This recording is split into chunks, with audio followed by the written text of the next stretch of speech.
Deep freeze is a... Oh my gosh, it's real! It's real, chat!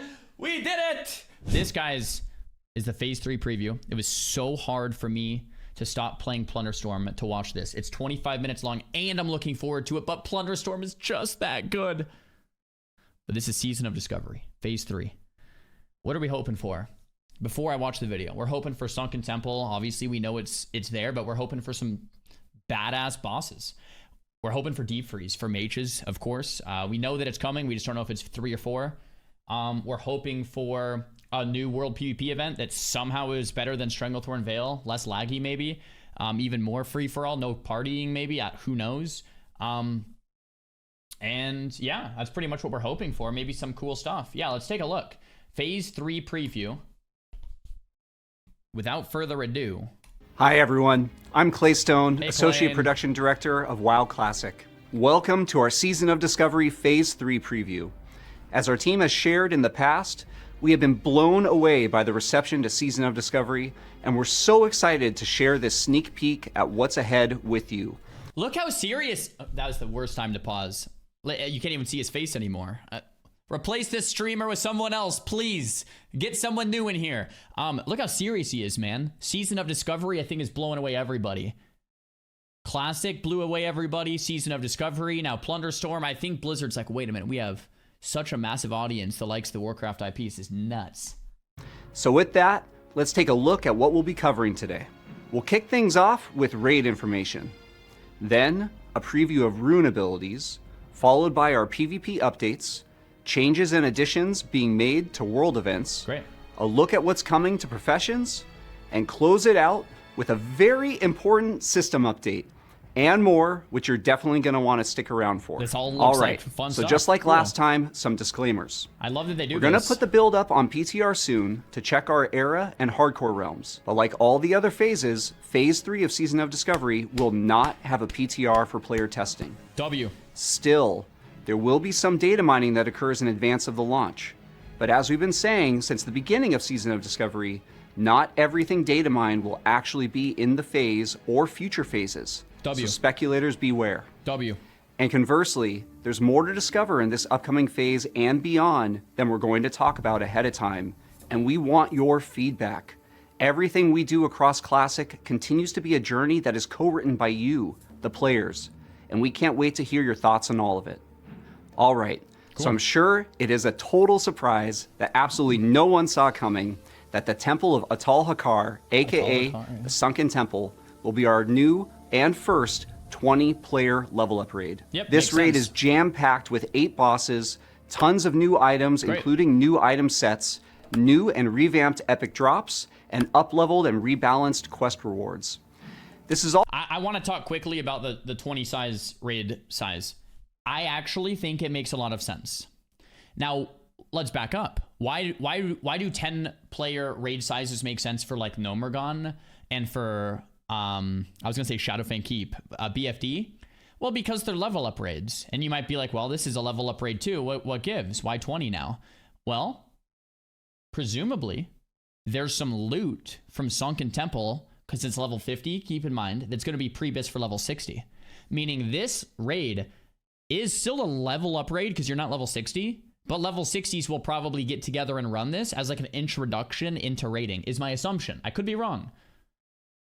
But seeing how good the epics are from BFD to Nomer and how good the epics are from Nomer to Sunken Temple, it would be presumably okay to presume that Sunken Temple is going to have good enough gear to go into like Molten Core or AQ or ZG, right? I was like, okay, let's get 20 people, go to Sunken Temple as a prerequisite to raiding, get some epics, get some pre-bis from here.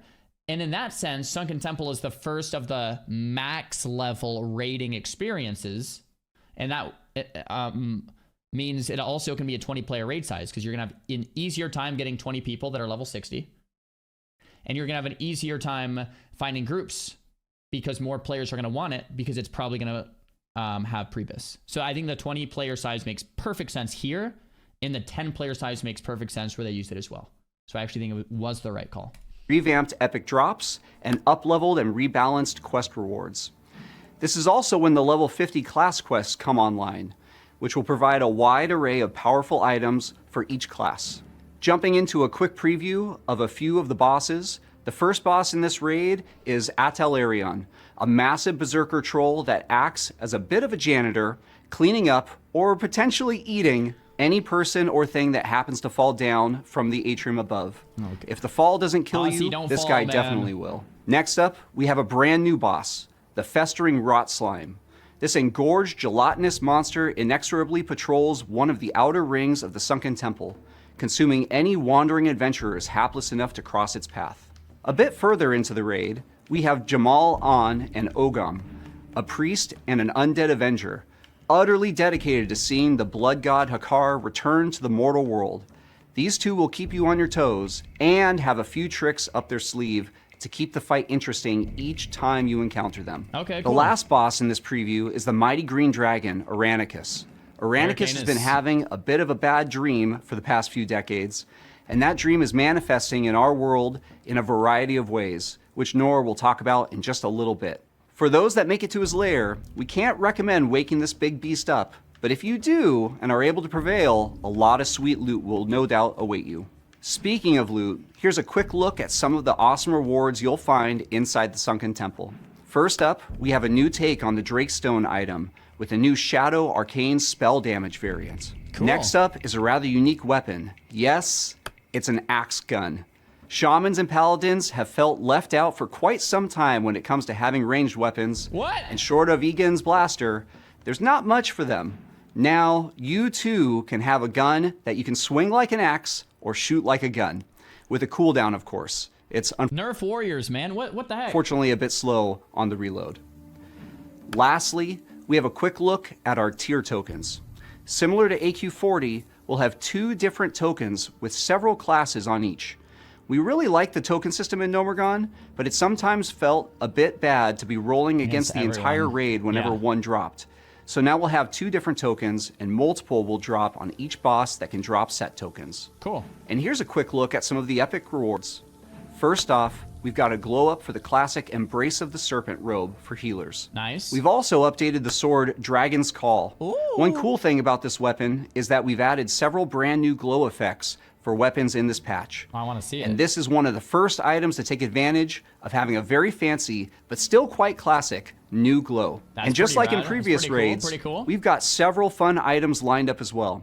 The first item is the Atalai Blood Ceremony, which allows you and a friend or frenemy to play a deadly game where only one survives. Oh. This item is great for when you need to decide something, and a coin flip just won't cut it. Oh, that's rad. It's like a little built-in Makara. It's like, you know what? Let's duel it out. That's sick, dude. Orthodox Hex Stick allows you to embrace your inner critter and transform into a disgusting little creepy crawler to dazzle and disgust your friends. These are just a few examples, and there are several cool things coming with this patch. We've intentionally left the best ones for you to discover yourself. Lastly, one bit of feedback we took to heart this patch was that a lot of updated quest rewards for previous level up raids could feel a bit underwhelming. So for Sunken Temple, we've actually gone a step further and helped rebalance and restat many of the existing quest rewards. The first example here is a Vanguard Helm, and you can see we've made it a bit more attractive to the classes that can use it, and Helm of Exile as well. And while not a quest reward, we have also carried forward some of the work we did updating dungeon drops in the previous phase, and revamped even more dungeon drop rewards, including Princess Theradras's Scepter. And with that, I'll turn it over to Matt to Cool. give us a That preview all of looks runes and fantastic. just some of the new abilities you'll get access to. Hey folks, I'm Matt Everett, Senior Engineer on the What up, Classic Matt? team. I'll go over some of the new runes you might find in Phase 3. Before that, I want to note that we heard your feedback that a lot of runes last phase weren't accessible until level 40. We've tried to balance Phase 3, so you'll find more runes while leveling, but you'll still have some to look forward to at 50. Okay.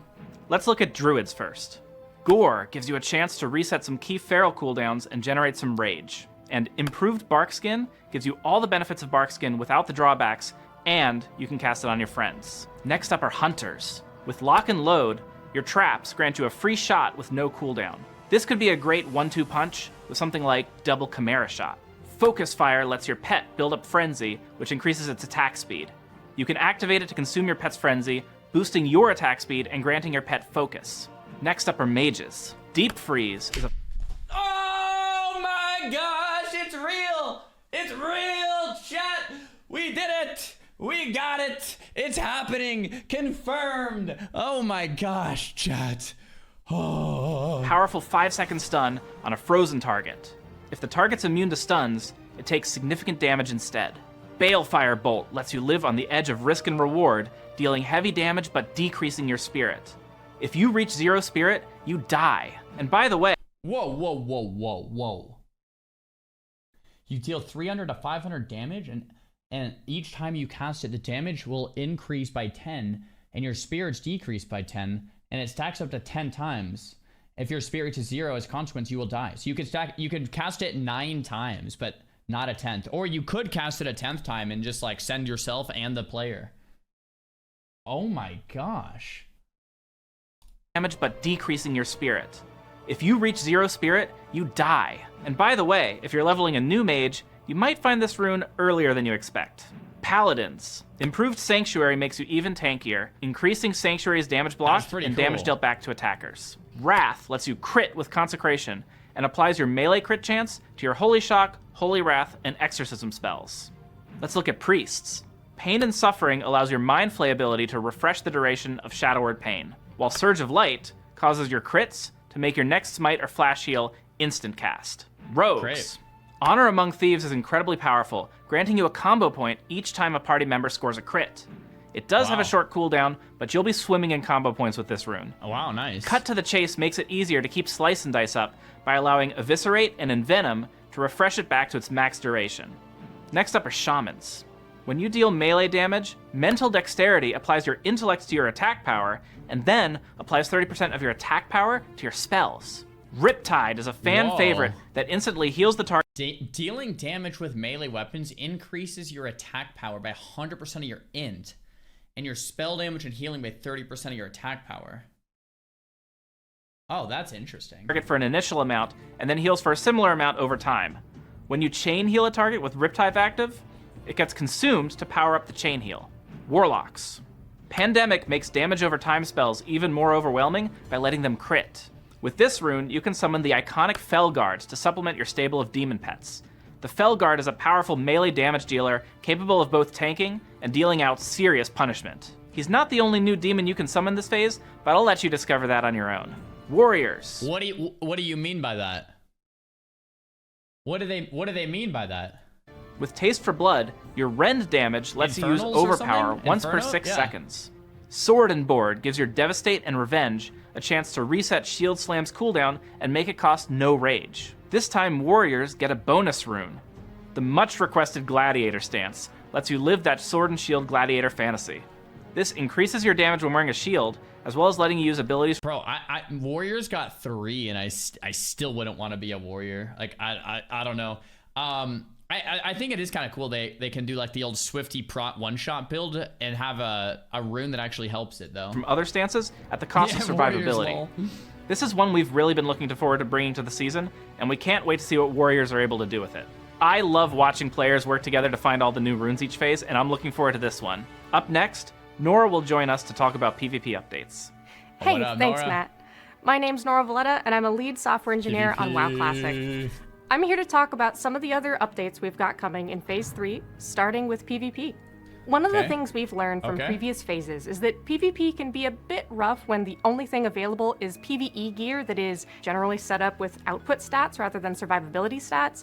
As a result, we're going to be introducing a brand new level 50 PvP set that requires ranks 5 through 7 to equip and earn. This is similar to the rank 10 and rank 13 PvP sets in that it's a full 6-piece set with appropriate PvP set bonuses. There will also be a starter set available from a new faction called the Emerald Wardens, but we'll go into more detail on them later on. Here's a quick look at a few of the new PvP set items. Okay, so we have the cloth, stamina int spirit, stamina int leather helm, and legs, stamina set bonus and healing set bonus. Okay, so this is maybe the healing one. Yeah, just like basic, like just good PvP gear with a lot of stamina, armor, stats, whatever. Okay.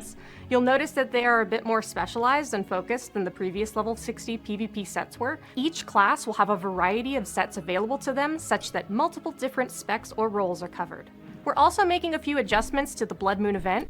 Yes. Okay, hold on. I'm gonna guess this. Let's think. The coins you can use to purchase a larger variety of rep, and they're making it somehow that it doesn't lag, and killing Kadamu gives you something. Okay. Including adding brand new rewards for level 50. Okay, good. We'll also be adding a new currency for the level cool. 50 rewards called Great. Massacre Coins, which you'll earn when killing higher level players in the event. We'll be retiring the Bloodstained commendations that are currently available from the Blood Coin vendor. Any existing commendations that you have will still function after the patch, but don't hold on to them forever. They will expire after 2 weeks. We think it's okay if you're Wait, able- hold on. What does that mean? This is the honor one, right? So basically, we buy a bunch up, right when the patch hits, use them all. Is that okay? to bank these now to give you a bit of a leg up on PvP ranking at the start of the next phase, but we don't necessarily want you to be able to hoard enough coins to get you all the way up to rank 14 later on when that rank becomes available. We'll have a new Okay, so yeah, let's basically spend all our coins, get enough honor to hit the next ranks, and then from there, it's going away. I hope they replace it with something new with the new coin, though. I liked being able to farm honor from the Blood Moon versus having to queue up Battleground, so we'll PvP see. honor consumable token for level 50 as well, purchasable with the new currencies. Oh. And how about some to stop gear? pausing. Here are a few of the new items available via the Blood Moon event in Phase 3.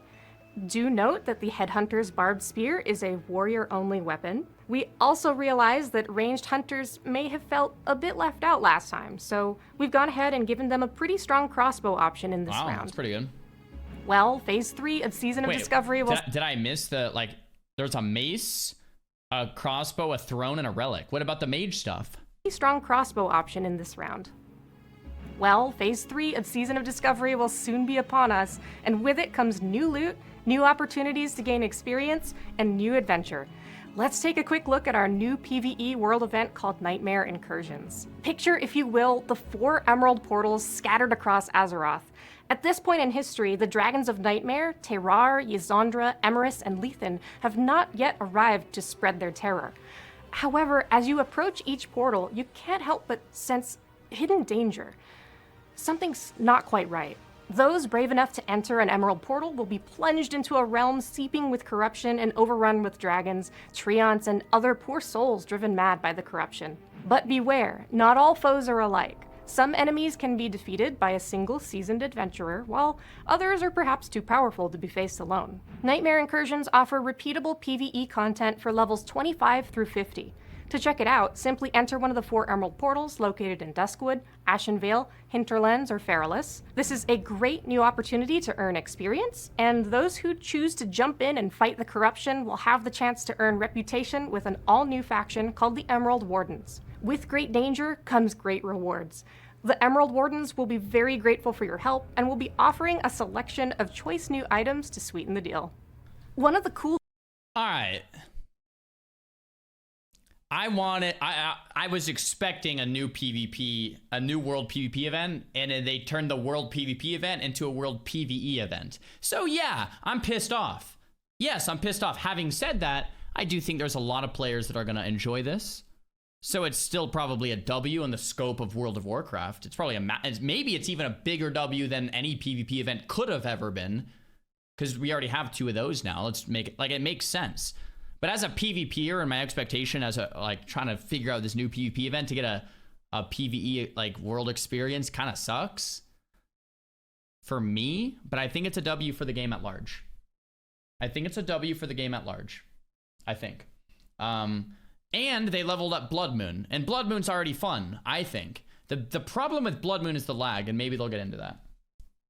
Cool things about Nightmare Incursions is that we plan to include some rewards at different player levels, as there will be content available for players roughly level 20 all the way to 50 across all 4 Nightmare portals. The first example is this Nightmare Siphon Trinket, which could be really fun for low-level alts. For level 50, we have the Roar of the Dream, a somewhat unique ring that has a sizable spell damage proc on it. Lastly, we also plan to take a page from the Burning Crusade playbook and make a level 50 PvP set available at Honored with the new Emerald Wardens faction.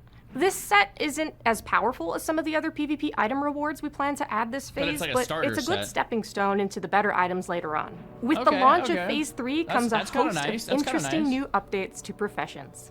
Continuing on from the first two phases, we'll be introducing a new quest chain to give players access to new nightmare armaments, crafting recipes, as well as some fun things for engineering, enchanting, and alchemy. We've also learned a few lessons from the previous phase of professions, so the cost to access the recipes will be essentially free in terms of raw gold, and the cost of the recipes that Xaryu offers and Nomergon are going to be decreased as well, in case you want to buy additional recipes for completion or you have an alt that wants to snag the recipes for themselves. We think gold sinks are important and are going to explore different ways later on to do that are not so directly on the critical path of gear progression. Here's a quick look at a few of the crafted. Yes. I think that's good. I think that's good to talk about. It's like we have so much gold in the economy somehow, and we need to get that gold out of the economy or inflation tends to happen. And when inflation happens, no one can afford anything without mysteriously getting more gold, and that sucks, right? So having these gold sinks it causes deflation, which counteracts inflation, which means players can afford the items without having to purchase it.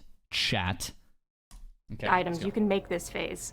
There are many more across various professions and for various specs and roles. As you can see, some of these items offer interesting new on-equip effects which are applied while you're under the influence of the nightmare. If you'd prefer to stay nightmare-free, we've got some cool new items such as the Void-powered Slayer's Vambraces, which can grant you immunity to fear for 15 seconds. We do plan to allow you to pick up specializations this phase, as well as allow you to level to 300 in each profession. Additionally, we've added a few new surprises here. For example, we are adding a quest to allow you to get additional potion, elixir, and flask procs when crafting those types of consumables. You'll also have to do a little bit of legwork to unlock these things, but the benefits should be well worth it. The lion's share of our new toys involving professions specs will be coming after level 60, and we have some very cool things planned there to allow you to make the most of your professions. Well, that was a lot of updates. I hope I didn't forget anything. Josh, I'm not forgetting anything, am I? Now that you mention it, Nora, there's one small system update you might have missed. Epic WoW Team Hoodie, 10, 11 stamina, 11 in, 11 frost resist. Increases coolness and comfort by 11. First, hi, I'm Josh Greenfield, senior game producer on WoW Classic. So there is one small system change coming, and honestly, the update is so minor we almost didn't mention it, because we didn't think anyone would really care, but since we're all previewing things, we figured we might as well. So, in 1.15.2 with Phase 3, you may happen upon a dashing dwarf from a faraway land that has one very special talent that he wants to share with you for a small fee, of course. Yep. Actually, to be a little bit more specific, he has two sets of special talents to share. Like I said, we were pretty sure this wouldn't be a big deal to most players. We probably should have just left it out of the presentation entirely. So, with that, we're approaching the home stretch, but we've got a tiny bit more to discuss, and we want to take some time to cover a few other miscellaneous topics, commonly asked questions, as well as a quick look at how things will start to shape up at level 60. So let's jump right into that. So the first topic here is world buffs. As with the previous phases, we'll continue to allow you to use the previous world buff up through the current max level. The new raid, Sunken Temple, will also include a new world buff. Guys, can I just pause the video and just appreciate the classic WoW dev team? Like what, bro? Like what, bro? Like we're asking for things and it's happening. Like it's just so insane. It's fantastic. Like it's so good. It's like the communication. We're getting PowerPoint presentations like it's freaking 2002. This is amazing. We'll also be making some rather powerful consumables available for exchange on a certain NPC using materials found in the Sunken Temple raid. These are spiritually similar to the Zanza elixirs that you could obtain by exchanging items found in Zul'Gurub. They're quite powerful, so you'll definitely want to bring them with you to the raid when you can. Also, as with previous phases, we did want to clarify that bankable, repeatable turn-in items will not function to allow you to level quickly from 40 to 50. We really love the preparation aspects of original WoW, and things like pre-questing are great, but being able to bank hundreds or even thousands of repeatable quest turn-in items to get multiple levels right when the phase begins is not going to be supported in this or any phase going forward. That makes a lot of To sense. be clear, this includes things like Marks of Honor, Wastewander water pouches, Troll and the necklace. troll necklaces from the hinterlands. One of the big lessons we've learned in Season of Discovery is how tricky it can be to balance the level up journey and the outdoor world, but to also encourage players to play multiple characters. It's tricky to manage, especially against a seasonal backdrop where the content phases are relatively short by World of Warcraft standards. To help out with this a bit, we introduced a very powerful Discoverer's Delight XP buff at the midpoint of Phase 2. And while that was effective at increasing the speed at which you could level alts, it didn't really help to reduce the fatigue that came with leveling your first main character. By way of a compromise, in Phase 3, you will earn 50% additional XP from all sources from levels 40 to 49, and this will be active right when Phase 3 goes live. This is just to give a slight nudge right away. It will still be a sizable number of hours to hit 50, but this will help move that along without feeling like you're either... The chat is saying W. As someone who appreciates Classic for the leveling experience, I tend to say L here.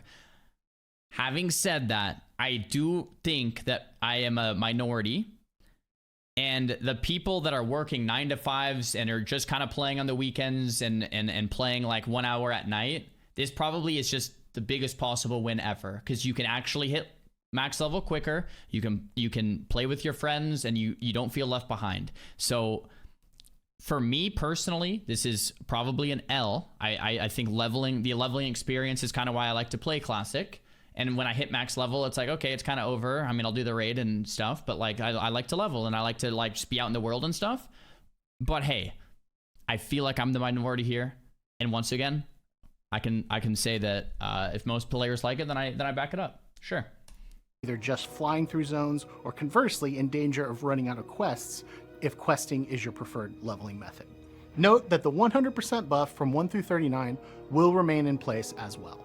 Overall, we think that these buffs are a decent solution, but they aren't what we consider to be ideal. We're going to carry a lot of what we learned forward if we do something like this again, and maybe look at other adjustments we can make to help smooth If we do something like this again, Classic Plus, the leveling curve in general. Additionally, as with Black Fathom Deeps before, Nomergon will give a sizable amount of XP for each boss kill, so continuing to run that with your guild will be a worthwhile activity when it is available to you. On the same token, we see Nightmare Incursions as a good quick way to get a good chunk of XP if you find yourself wanting a change of pace from your normal leveling routine. There's a lot of repeatable content that gives experience there. As for the raid release and lockout schedule, we've been thinking a lot about this, and we've decided to shift Sunken Temple to a weekly lockout, and it will be available right at the release of Phase 3, kind of similar to what we did with Nomergon in Phase 2. Players will have 5 full days to hit level 50 if you want to try and get in a raid during that first lockout, and then the raid will work like any other weekly lockout, resetting on Tuesday or your normal... why does everyone think this is a W? I think it's a W, but the reason I think it's a W is because it's a level 60 raid, essentially. Even though it's a 50 raid, you're going to do it at 60, which means it's like you're getting gear for level 60. Is it because you guys only want to log in once a week instead of logging in 2 to 3 times a week? Is that why? It just makes it easier? Yes. I mean, okay, that's interesting. Yeah, so you want less content, essentially. You want less you want to log in less and have less content, less to do. I'm just trying to get on the same page here. I think the 1 week is, for the 20 player raid, I think the 1 week makes a lot of sense, especially if it's going to have gear good enough to get pre-raid piss. I think the 1 per week makes perfect sense. But I just want to be clear here, why I think it's a W, right? Because there will be less content because of it. There will be downsides to that, right? So I was expecting a lot of you guys to say L, but it seems people like that. Normal regional lockout day. We decided to make this swap for a few reasons. First, we've gotten feedback from players saying they would like to have a bit more consistency with their raid schedule, and with the raid size going up to 20 players in this phase, being able to plan long-term is even more important. Yeah, that makes We'll sense. also talk about this a little bit more in the next few slides, but we're also thinking ahead to what the raiding landscape will look like once we hit level 60. That also informs this decision. Lastly, on this topic, we will be sure we are being generous with drops to compensate for this change. That's a good segue to talk about level 60 endgame. Since we're getting close to 60, we think it makes sense to dig into a few more details of what you can expect starting with Phase 4. This preview is very, very early and in no way comprehensive, but it's just meant to be a minor sneak peek at some things we have cooking. Again, to stress that much of what you will see here is still very much in development, and some specifics could and likely will change. This is more of a look at our general thought process, rather than the actual set-in-stone plans we have. As we alluded to a few slides ago, we plan to standardize raid lockouts from level 50 and beyond to a weekly reset. This includes things like Zul'Gurub, Ruins of Anchorage, and Onyxia's Lair. We also want to assure with our itemization updates, many of the items, even in early raids, remain Okay, so not only is Sunken Temple a weekly lockout, but same thing with ZG, AQ, stuff like that. Those are all weekly, which just means less content, which I can't help but feeling like, why do you guys like that? That just means a lot less rating, which means a lot less content, which means logging in a lot less, which is maybe fine. But I think a lot of people complain that there's nothing to do. So if you're complaining there's nothing to do and you think this is a W, you see how those ideas contradict, right?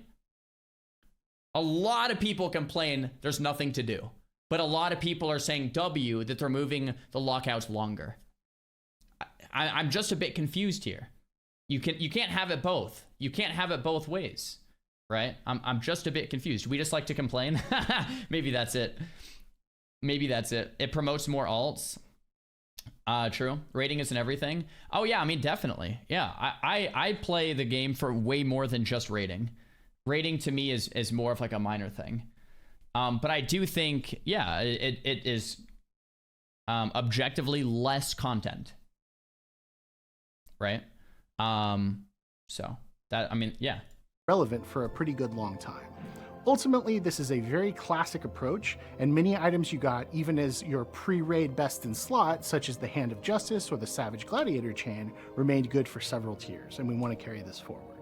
With this in mind, however, we know you will likely want to run several different raids a week, but we want to avoid a situation where logistics gets messy because you have to contend with a large number of irregular, unwieldy raid lockouts. That's fair. That's a good point. By the time Blackwing Lair is out, for example, there's going to be a large menu of relevant things to do at level 60, and being able to plan and schedule activities on a predictable cadence is going to be very important. That's very fair. Last quick note on this, while Upper Blackrock Spire is technically a 10-player raid, it's never had a lockout, and that will remain true. It's essentially a 10-player dungeon and will remain that way. So go farm those Briarwood reeds. Another very frequently asked question we've received is, what about weapon skill racial bonuses? I think the 1 week does make sense under the scope that there's going to be new raids. If you have so many raids and they're all on short lockouts, it's just not going to make sense. Presumably, I think what this is hinting at is we're going to see level 60 raids that are new as well. And if we're having new 60 raids, and that 50 raid is kind of like a 60 raid because it's probably going to be what people use to get pre-bis, then Sunken Temple, it's just too many raids if they're on short lockouts. They're moving them all to 1 week. That makes a lot of sense to me, and I think that's a W. But for example, I wouldn't want like Nomer on a week lockout personally. I don't think it's like the only reason to log in is to send a, I don't know. I think it makes a lot of sense for the 50 raid though. Let me be clear. It makes a lot of sense for the 50 raid. From the start, we've suggested that you shouldn't need to worry too much about things like orc and human weapon skills long term, and that you should feel good about choosing whatever race you want based on their aesthetics or other bonuses that race gets apart from weapon skill bonus. Every phase, we get asked for a status update on this, and we just wanted to confirm that yes, the solution is coming at level 60. At level 60, you will be able to discover a method to essentially swap in and out up to 2 weapon skill bonuses for your character. Oh, so whoa, for example, that's interesting. If I were a Troll Fury warrior and I had a mace and a dagger, I could swap my passive bonuses to +5 maces and +5 daggers. Please note that these weapon skill bonuses do not stack with each other or with a certain race's normal passive weapon skill bonus. So in the same scenario, if I were a human warrior, I already get +5 maces from my racial skill, so instead I might want to use +5 bows and +5 daggers so that maybe my bow skill had a better chance to hit if I was pulling higher. That's really interesting. Just like your racial skills, however, these passives will stack with any weapon skill you gain from items, such as Obsidian Edge Blade or Maladath Runed Blade of the Black Flight. These unlockable passives will be available right at level 60, and while there will be a short discovery to unlock them, everyone who wants them will have access to them early on. Maybe I'm missing something here, but to me this seems like it's just like okay.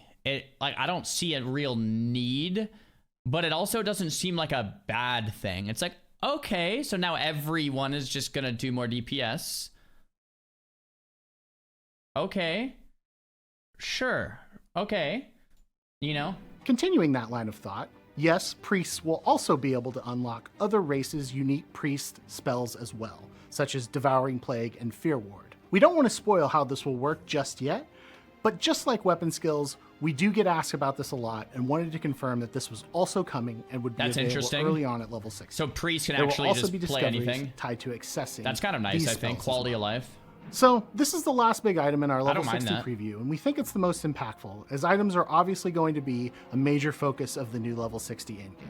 We're essentially totally revamping tier sets to add multiple variants for different specs and roles that each class can fill. We don't necessarily intend to make a full set for every single niche playstyle in every raid tier, as some classes could end up with upwards of 5 to 7 sets every few months. But we do want to try and cover a lot of the major roles as well as some new playstyles we've added to different classes so that most unique roles each class has access to get something cool at some point during their level 60 journey. Additionally, we plan to revamp many existing non-set dungeon and raid items at level 60, as well as adding new best in slot or nearly best in slot crafting options at 60. We think there's a lot of fun and interesting things we can do with the level 60 professions and profession specialization crafts, and we plan to expand on those to keep crafting more relevant for a longer period of time. Lastly, swapping profession specializations will be easier and more flexible, but will likely have a cost associated with doing so. Like a gold sink. We're still Okay, that'd be ironing nice. out the final design for what this will look like, but if you're familiar with how this worked in Burning Crusade, that might be a good starting point to inform how this might work. Finally, here's a few quick examples of what potential new tier sets could look like. These are very much not finalized, so any of the stats or set bonuses could and probably will change. So first off, you'll notice we've got a tanking rogue set with a very interesting 8-piece bonus. We've also got a Shockedin Paladin set that really plays up key abilities such as Exorcism and Holy Super Shock. interesting. Lastly, we have a Boomkin set that really leans into some of the Boomkin bonuses set. we've Wow. recently In added classic to WoW. Boomkin form. Again, these are somewhat early on rough draft versions of some of these items, but we think being able to make exciting new variations of these iconic item sets is very cool, and it's going to be a defining that is really feature cool. of the level 60 endgame.